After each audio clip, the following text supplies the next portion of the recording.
2.22। क्या कहता है, हमारे पास एक इलेक्ट्रिक क्वाड्रुपोल है और उसकी वजह से उसी के एक्सिस पे कोई पॉइंट P है जहाँ पे हमें इलेक्ट्रिक पोटेंशियल पता करना है और उसका रिलेशन हमें उस R से क्या स्टैब्लिश होगा वो बताना है। तो चलिए, चार चार्ज है, चारों के वोल्टेज हम यहाँ पे ऐड ऑन कर देंगे। तो इस पॉइंट पे जो पोटेंशियल होगा, लेट से Vp यानी कि electric potential at point P, तो हम चारों चार्ज के वोल्टेज को जोड़ देंगे। Voltage due to first charge, इस वाले को हम पहला चार्ज बोल रहे हैं। Next V2 plus V3 plus V4, agreed. तो इस तरीके से Vp जो बन जाएगा V1, इस वाले चार्ज की वजह से यहाँ पे पोटेंशियल कितना होगा, KQ/R। तो KQR मतलब यहाँ से लेके इस पॉइंट का डिस्टेंस कितना हुआ बताइए, यहाँ से यहाँ तक A और ये R, तो हो गया A plus R। Next plus K, इसका चार्ज नेगेटिव में है तो K माइनस Q लिखना पड़ेगा बाई इस चार्ज से इस पॉइंट का डिस्टेंस कितना है बताइए, R के बराबर है, तो R प्लस तीसरा, इसको मैं थर्ड चार्ज मान रहा हूँ, तो इसका भी आएगा K minus Q by R plus चौथा चार्ज दिस वन, तो K Q बाई इस चार्ज से इसका डिस्टेंस कितना होगा बताइए, यहाँ से यहाँ तक R है, उसमें से ये इतना सा हटा दीजिए तो R माइनस A लिखना पड़ेगा हमको, तो R माइनस A।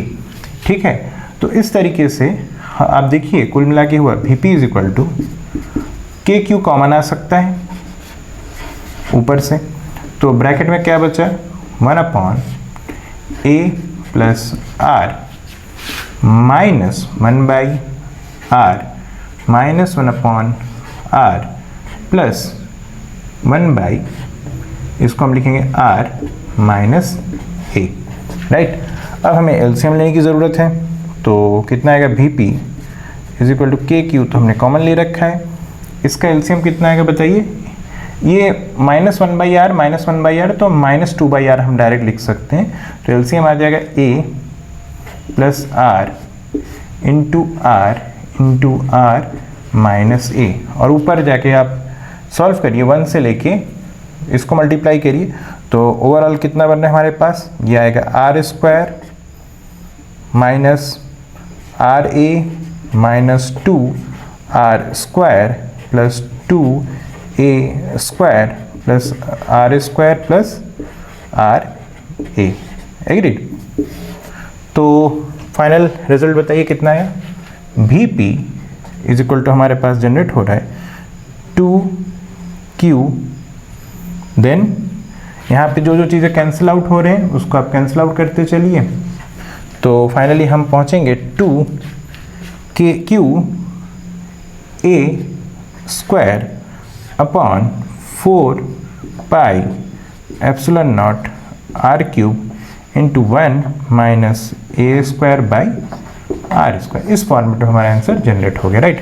1/4πε0 कहाँ से है, K की वैल्यू को हमने डाल दिया 1/4πε0, क्लियर।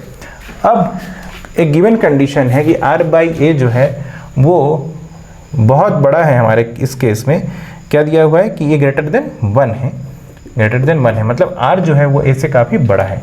ऐसे स्थिति में इसका उल्टा अगर हम मेंशन करें तो हम ये भी लिख सकते हैं कि A/R जो है वो बहुत छोटा है किससे, 1 से।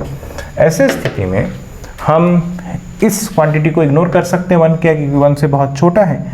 तो फाइनली हम कहाँ पहुँच जाएंगे बताइए, Vp is equal to 2Q A² by 4πε0 R³, clear है।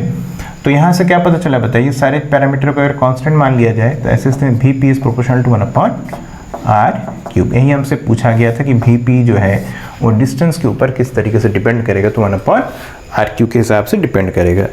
इसके साथ 2 क्वेश्चन हमसे ये पूछा गया अटैच में, इसको हमें कंपेयर करना है एक इलेक्ट्रिक डाइपोल के लिए।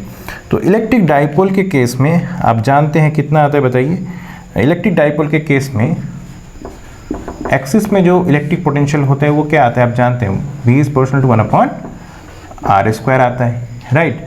और वहीं पे मोनोपोल मतलब अकेला इकलौता चार्ज जो है, तो उसके केस में क्या होता है बताइए, मोनोपोल के केस में जो वोल्टेज होता है वो प्रोपोर्शनल टू क्या होता है 1/r, भाई KQ/R फॉर्मूला होता है तो 1/r।